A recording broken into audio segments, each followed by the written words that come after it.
ஒரு அடிப்படையான ஒரு அரசியல் என்னன்னா, ஒவ்வொரு கட்சியிலயும் நட்சத்திர வேட்பாளர்கள்.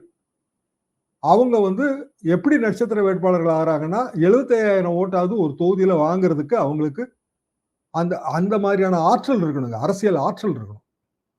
ஏன்னா, ஒரு கட்சி ஜெயிக்கணும் அப்படின்னா 75,000 ஓட்டு வேணுங்க. 60,000லேருந்து 75,000 ஓட்டு வேணும். 50,000 நீங்க மினிமம் வச்சீங்கன்னா கூட, பல முனை போட்டியா இருக்கு, 7 முனை போட்டியா இருக்கு. 50,000 இருந்தா ஜெயிச்சிடலாம்னு வச்சா கூட, அப்படி திமுகல எத்தனை வேட்பாளர்கள் இருப்பாங்க அப்படின்னா 100, 150 இருப்பான். அதிமுகல எத்தனை வேட்பாளர்கள் இருப்பாங்கன்னா 100, 150 இருப்பாங்க. 234 நான் சொல்றேன். இல்லையா? யோசிச்சு பாருங்க. அதிமுக நீங்க நட்சத்திர வேட்பாளர் பட்டியல் கொடுங்க. கடகடன்னு நீங்களே சொல்லிடுவீங்க. திமுகல நீங்களே சொல்லிடுவீங்க.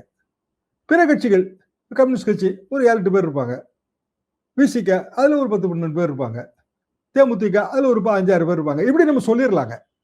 இப்போ விஜய் கட்சியில அப்படியான நட்சத்திர வேட்பாளர்கள் நீங்க எவ்வளவுதான் நுணுக்கி நுணுக்கி பார்த்தாலும் ஒரு 10, 15 பேருக்கு மேல இல்லைங்க.